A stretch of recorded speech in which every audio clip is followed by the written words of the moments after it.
जय हिंद दोस्तों। और आज हम लोग बात करेंगे क्वेश्चन नंबर 4 10.2 का क्वेश्चन नंबर 4 जो ब्रीथ हम लोग पढ़ रहे थे। ब्रीथ में सीरीज हम लोग जैसे चलाते हैं, विशेष कुछ नहीं करेंगे। पीछे वाला वीडियो देखिएगा, बहुत इजीली से हम लोग बात किया, एक एक पॉइंट आपको समझ में आएगा। 10 नंबर का भी लेसन से आता है। दो एक्सरसाइज पढ़ना, 10.1 10.2 10.1 कंप्लीट करिए, 10.2 में क्वेश्चन लाइए, उसको पूरा करने की कोशिश करते हैं। लेट नहीं करते, डायरेक्ट समझने की कोशिश करिएगा। क्वेश्चन यहाँ पे देखिएगा, लिख नहीं रहे। बोलता है कि सिद्ध कीजिए कि किसी वृत्त के किसी व्यास के सिरों पर खींची गई स्पर्श रेखा समानांतर होती है। मानिए कि ये वृत्त है, ध्यान समझिए, ये वृत्त है और इस वृत्त के व्यास किसको कहते हैं? केंद्र से होकर गुजर जाए। एक पूछता है कि जैसे कि वृत्त की सबसे बड़ी जीवा की क्या होगी, तो सबसे बड़ी जीवा की व्यास होती है। यहाँ पे ये बिंदु जैसे कि और ये बिंदु है, ठीक है। मानिए कि इसको नाम दे देते हैं Q, इसको नाम दे देते हैं P, इसको नाम दे देते हैं P। दोनों जैसे कि ध्यान दीजिएगा, ये जैसे कि व्यास का सिरा है, इस सिरा से एक जैसे कि स्पर्श रेखा गुजर रही है इस तरह से, एक इस सिरा से भी गुजर रही है स्पर्श रेखा इस तरह से। मान लिया कि इसके नाम हम लोग दे देते हैं स्पर्श रेखा के CD AD। क्वेश्चन यही बोला गया है कि किसी भी वृत्त के व्यास के स्पर्श बिंदु यानी व्यास के सिरों से खींचा गया दो समानांतर दो रेखाएं कि आपस में समानांतर हो सकता है। हमने आपको बताया था पीछे के वीडियो में, आपने देखा है, बड़ी इजीली देखा है कि समानांतर हो जाएगा। लिखने का मतलब कुछ नहीं है, ठीक है। एक और क्वेश्चन, बाह्य बिंदु से खींची गई दूसरी के वृत्त का स्पर्श रेखा है। दो स्पर्श रेखा खींचाएगा बाह्य बिंदु से और दोनों स्पर्श रेखा जो है आपस में बराबर होगी। हमको उससे मतलब नहीं है। आप ध्यान से समझिए, आपको इस त्रिभुज में आपको इस तरह से बताया गया होगा, इस तरह से। ये दो जैसे कि समानांतर रेखा पैरेलल रेखा है, A और B, C और D। तो बताइए कि ये जो कोण बनेगा, ये वाला कोण बनेगा कि नहीं बनेगा? एकांतर कोण से एक ही रेखा गंध है, एकांतर कोण से यानी कि ई कोण बराबर ई कोण और ई कोण बराबर ई कोण। जब एकांतर कोण से दो कोण बराबर हो रहा है तो हम कह सकते हैं कि ये जैसे कि समानांतर रेखा होगा। एक काम, एक रूल लगा दीजिए। दूसरा रूल समझिएगा, ये वाला कोण और ये वाला कोण, ये दोनों को जोड़कर यानी कि ये कोण और ये कोण, ये दोनों कोण को जैसे कि जोड़कर मान होना चाहिए 180 डिग्री। अगर 180 डिग्री भी हो जाता है तब भी हम कह सकते हैं कि ये समानांतर रेखा होगा। अब कैसे ध्यान से समझिएगा, ये केंद्र से स्पर्श बिंदु पर डाला गया लंब जो है वो 90 डिग्री निर्माण करता है। 90 डिग्री यहाँ भी बना तो 90 डिग्री यहाँ भी बनेगा। तो 90 180 नहीं होगा, 90 180 हो गया तो 180 हो जाएगा। तो हम कह सकते हैं कि AB बराबर CD, ये दोनों जो है वृत्त की जैसे कि समानांतर जैसे कि रेखाएं हो सकता है। बस कुछ नहीं करना है, 2 नंबर का रहता है, ऐसे लिख के आपको निकल जाना है।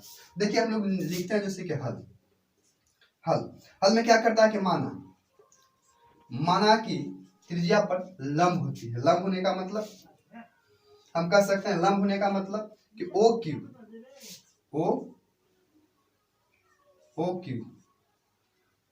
जो है वो लंब है CD पर। तो सेम काम, OP जो लंब है वो AB पर है, AB पर है, ध्यान दीजिएगा। और जब लंब गिरता है 90 डिग्री का कोण बनाता है, ठीक है ना। इसलिए हम कह सकते हैं कि कोण APQ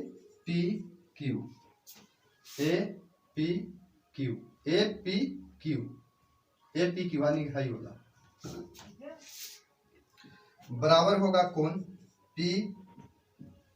PQD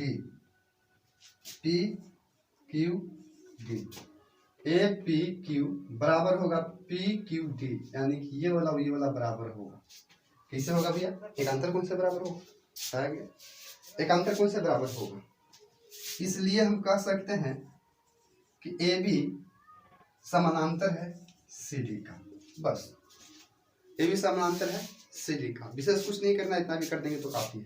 क्यों हो रहा है? आप डायरेक्ट लिख सकते हैं एकांतर कोण से, एकांतर कोण से। बस इसमें लिखना ही रहता है, जैसे जैसे गुजर रहा है वैसे वैसे लिख देंगे, विशेष कुछ मतलब इसमें भी नहीं है। बोलने से भाव से ही पता लगता है कि ये हो जाएगा। अगला क्वेश्चन देखते हैं, क्वेश्चन नंबर 5। आइए दोस्तों देखते हैं नेक्स्ट क्वेश्चन नंबर 5। बोलता है कि सिद्ध कीजिए कि स्पर्श बिंदु से स्पर्श रेखा पर खींचा गया लंब वृत्त के केंद्र से होकर जाती है, यानी कोई वो वृत्त है, इस पे कोई जैसे कि स्पर्श रेखा है, मान लिया कि ए बी, इसकी जैसे कि स्पर्श बिंदु मान लिया है कि पी है, मान लेते हैं कि पी, स्पर्श बिंदु पी। अब ये वृत्त का केंद्र, ध्यान देगा, स्पर्श बिंदु पर किसी स्पर्श रेखा के स्पर्श बिंदु पर खींचा गया वृत्त के लंब, ये जो लंब जो होता है, ये लंब जब खींच रहे हैं, ये बोला गया कि खींचा गया जैसे कि लंब जो है वो वृत्त के केंद्र से होकर गुजरेगा। ये वृत्त के केंद्र से, इस पे जब लंब डालेंगे वो वृत्त के केंद्र से जस्ट इसका पीछे, अभी 4 में बताया ना क्वेश्चन नंबर 4 में कि हम जब खींचेंगे तो व्यास जैसे केंद्र को प्रतिच्छेद करते हुए जाएगा, तो जिनमें बात है कि केंद्र को प्रतिच्छेद करते हुए जाता है व्यास, तो हम जब लंब खींचेंगे तो कहीं ना कहीं जैसे कि स्पर्श बिंदु पर लंब खींचेंगे और जैसे कि हो ही के जाना है, एक्स्ट्रा कुछ नहीं करना है कि केंद्र से होकर ही गुजरेगा, कहीं से भी गुजरना, जब स्पर्श बनेगा तब लंब डालेंगे तब स्पर्श बिंदु से ही रहेगा। यही चीज हमको जानते हैं, इस चीज को हमको लिख के दिखा देना है। हल करते हैं हम लोग, हल लिखने के लिए आपको हम लोग क्या किए, तो यार रचना किए हैं, रचना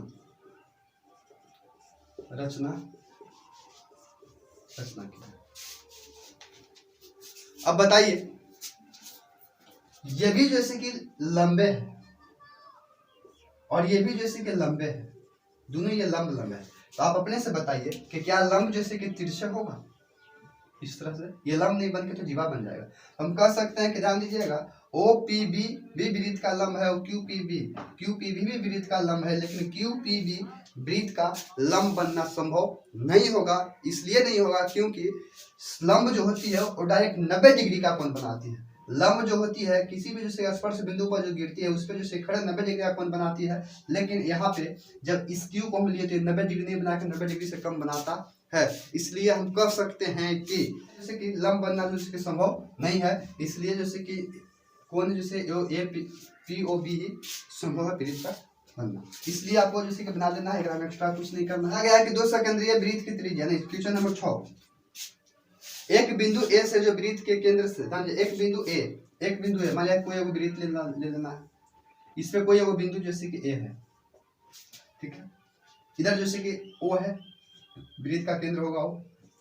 बोला गया है कि एक बिंदु ए से वृत्त के केंद्र से दूरी 5 सेंटीमीटर, यानी यहाँ से लेके यहाँ तक की दूरी जो है वो 5 सेंटीमीटर है, 5 सेंटीमीटर सम काम करिए, 5 सेंटीमीटर है, 5 सेंटीमीटर पर दूरी है, और वृत्त के स्पर्श रेखा की लंबाई 4 सेंटीमीटर, यानी कि यहाँ से ये खींचेंगे ये और ये स्पर्श रेखा, ध्यान से यह स्पर्श रेखा रहेगा, इसकी लंबाई जो है 4 सेंटीमीटर है, ठीक है।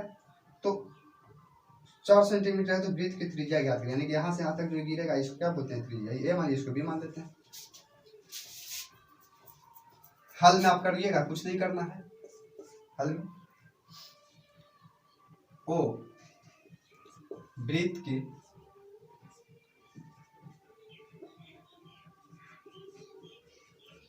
त्रिज्या है, जो बाह्य बिंदु ए से ओ पर खींचा गया रेखा की लंबाई 5 सेंटीमीटर है तथा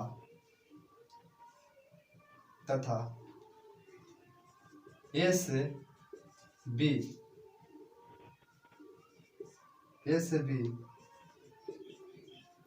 खींची गई स्पर्श रेखा जिसकी लंबाई 4 सेंटीमीटर है, इस तरह से लिख लीजिएगा।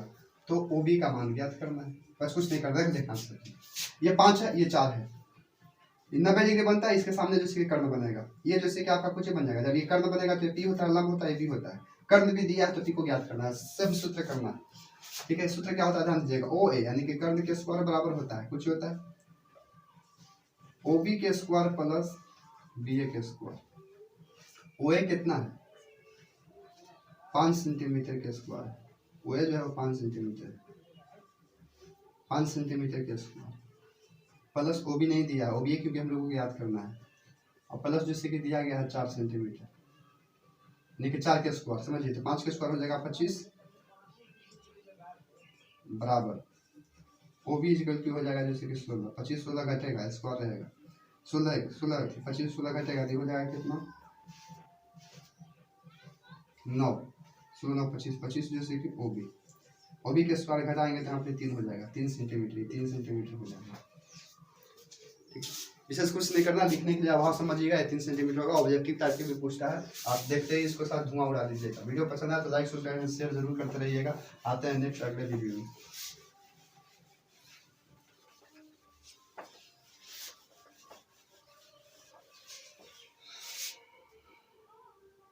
क्वेश्चन नंबर 7 देखिए, दो सेकेंडरी वृत्तों की त्रिज्या 3 और 5 है। सेकेंडरी का मतलब क्या होता है, एक ही वृत्त से खींचा गया, जैसे कि वृत्त एक ही जैसे कि केंद्र से खींचा गया वृत्त जो होती है वो सेकेंडरी होती है। जैसे एक वृत्त ये और इसकी जैसे दिया गया वो 3 सेंटीमीटर है त्रिज्या, और इसी के केंद्र मानकर एक और खींचा गया जिसकी 5 सेंटीमीटर त्रिज्या 5 सेंटीमीटर त्रिज्या है।